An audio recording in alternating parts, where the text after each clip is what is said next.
सियावर रामचंद्र की जय. उत्तरकांडातली कथा मी कथा म्हणून सांगतच नाही आहे. गंमत अशी आहे या कथेची की वाल्मिकी रामायणातल्या उत्तरकांडात म्हणून जी कथा सांगितली जाते त्या सगळ्या कथा प्रक्षिप्त आहेत असं माझं मत आहे. माझं एकट्याचं मत नाही आहे, ते अनेकांचं मत आहे.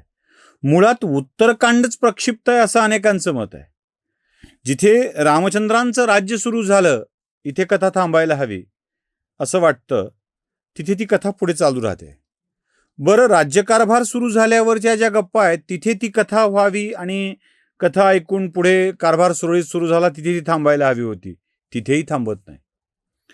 पुढे लवकुशाच्या जन्मापर्यंत ती कथा म्हणजे सीतेच्या गर्भावस्थेपर्यंत ती कथा येते, तिथे ती कथा थांबायला हवी, तिथेही ती कथा थांबत नाही.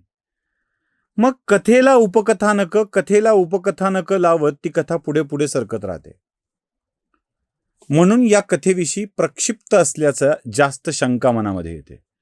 मी कथा तर तुम्हाला सांगतोय, पण असं घडलं नसावं असं म्हणून सांगतोय.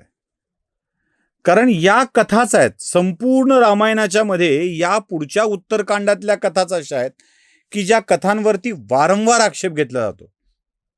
त्याची मांडणीच वेगळ्या प्रकारे होते.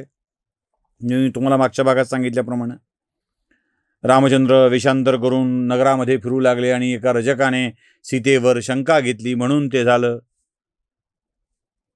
वाल्मिकीच्या रामायणात म्हणून सांगितली गेलेली कथा, रामचंद्र आपल्या मित्रांच्या समवेत गप्पा मारत बसले होते आणि मित्रांनी काय झालंय हे सांगितल्यानंतर सीतेवर चारित्र्यावर आक्षेप कसा आला ते सांगितलं म्हणून सीतात्यागाचा विषय आला. तिसरी कथा सांगते की रामचंद्रांना गुप्तहेराच्याकडून अशी माहिती मिळाली की प्रजेमध्ये याविषयी लोकापवाद आहे आणि लोकापवादामुळे रामचंद्रांनी सीतेचा त्याग केला.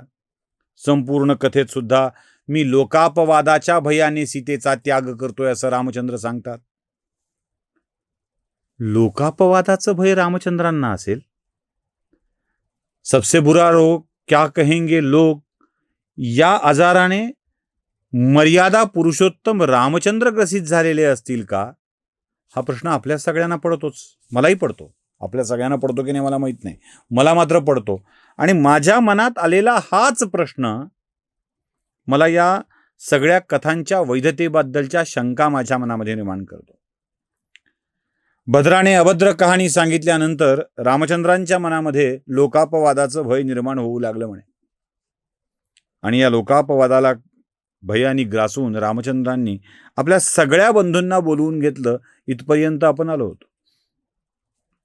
लक्ष्मण आले, भरत आले, शत्रुघ्न आले आणि या सगळ्या बंधूंच्या समोर रामचंद्रांनी आपल्या खाजगी मंत्रणागृहामध्ये त्यांना सांगितलं की असं असं माझ्या प्रजेच्या मध्ये चर्चा सुरू आहे. सीतेच्या चारित्र्याबद्दल लोकांच्या मनामध्ये शंका आहे आणि अशा वेळी एक राजा म्हणून मला लोकापवादाचा विचार करायला हवा. म्हणून मी एक निर्णय घेतोय, राजा म्हणून निर्णय घेतोय. कोणता निर्णय हा? राजा म्हणून निर्णय असा घेतोय की मी सीतेला वनात पाठवतोय, त्याग करतोय सीतेचा. सीतेला वनात नेऊन सोडण्याची जबाबदारी मी लक्ष्मणावर देतोय, कारण ती त्याच्यासोबत जास्त काळ राहिलेली आहे. तोच तिला समजावून सांगून नेऊ शकेल. ती जबाबदारी मी लक्ष्मणावर देतोय. सगळे भाऊ म्हणतात, राजाधिराज रामचंद्रा, कसला हा विचित्र निर्णय? प्रजेतल्या एक दोघाला काही वाटतंय म्हणून आपण असा निर्णय घ्यावा नाही पटत मनाला. रामचंद्र म्हणतात, तुम्ही तिघांनीही मला या विषयात कोणताही सल्ला देऊ नये. बघा, रामचंद्रांची भाषा बदलली आहे. असं शक्य आहे का? माझ्या पत्नीच्या विषयात मी राजा म्हणून काय निर्णय घ्यावा याबाबत तुम्ही मला सल्ला न दिलेला बरा, याविषयीच्या चर्चा न केलेल्या बरा, या विषयात तुम्ही मला उत्तरे न दिलेली बरी. बस एक राजा म्हणून मी तुम्हाला जो आदेश देतो आहे त्या आदेशाचं पालन करायचं आहे. गंगेच्या तीरावरती वाल्मिकी ऋषींचा आश्रम आहे आणि त्या वाल्मिकी ऋषींच्या आश्रमामध्ये लक्ष्मणानं सीतेला सोडून यावं एवढीच माझी आज्ञा आहे. ह्या रामचंद्रांचा हा संवादच आपल्या मनामध्ये अनेक शंका निर्माण करू लागतो या कथेच्या बाबतच्या. जाणीवपूर्वक कुणी रामचरित्राला काळं टीट लावायचं म्हणून या कथा आत घालत गेलंय का? भावनेच्या भरामध्ये या कथा लिहिल्या गेल्यात का? आणि बरोबर त्याचाच उपयोग रामचंद्रांच्या चरित्रावरती आघात करण्यासाठी केला जातोय का? असो, जे असेल ते असेल. माझं काम जे लिहिलंय ते सांगणं आहे आणि त्यातले माझे प्रश्न उपस्थित करणे. रामचंद्रांनी लक्ष्मणाला सोडून ये असा आदेश दिला आणि लक्ष्मण सुद्धा माता सीतेच्या महालात जाऊन म्हणतोय की देवी, भैयानी मला आपल्याला जंगलात सोडायला सांगितलेलं आहे. सीता अत्यंत आनंदाने तयार होते. कथेत नवरा त्याग करतोय आणि सीता आनंदाने तयार होते आहे. नुकताच आत्ताच एवढा मोठा विरह सोडून सीता आलेली आहे, विरहाच्या अग्नीतून परत आलेली आहे, आनंदाने तयार होते आहे. शक्य आहे? म्हणून मी सांगितलं की 42व्या सर्गातल्या अंतिम ओळी लक्षात ठेवा. अंतिम ओळी लक्षात ठेवा की रामचंद्रांना सीतेनं आपल्या मनातली इच्छा सांगितली आणि रामचंद्रांनी ऋषीमुनींच्या आश्रमात राहून गर्भस्थ बाळांना जन्म देण्याच्या सीतेच्या मनातली इच्छा पूर्ण करण्याचा शब्द दिला. रामचंद्रांनी लक्ष्मणाला वाल्मिकींच्या आश्रमात सोडून यायला सांगितलं. सीता आनंदानं तयार झाली. मध्ये जे काही येतंय ना शंकेचं काहूर, ते उगाचच घातलंय असं वाटतं. पुढेही कथा तुम्हाला लक्षात येईल, मी अजून पुढे जाणार तेव्हा तुमच्या लक्षात येईल. सीता आनंदानं तयार होते, रथ तयार केला जातोय. पुन्हा एकदा प्रधान सुमंत्र या रथावरती रथ हाकणाऱ्याची भूमिका घेऊन निघतात.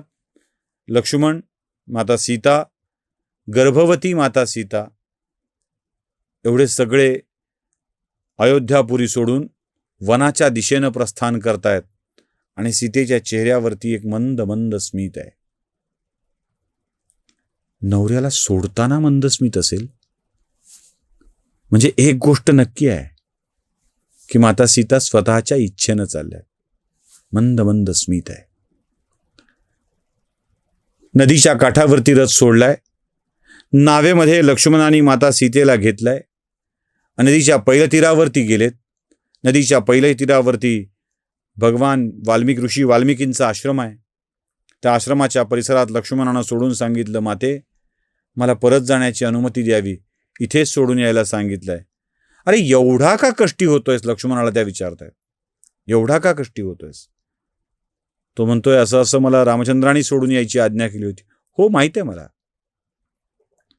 धन्य होतोय. खरं तर लक्ष्मणाच्या मनामध्ये प्रचंड आश्चर्य आहे. लक्ष्मणाच्या मनात जे आश्चर्य आहे ते आपल्या मनात येतं. आपल्या मनात येतं. नवऱ्याने केलेला त्याग सुद्धा सीतेला मान्य आहे, म्हणजे ते सीतेच्या इच्छेनं होतं हे विसरतो. सीतेला सोडलंय आणि भरल्या मनाने लक्ष्मण पुन्हा एकदा नावेत बसतोय. नाव या तीरावरून पुढच्या पलीकडच्या तीरावर अयोध्येच्या दिशेनं तीरावर येते आणि तिथे सुमंत्र वाट बघतायत.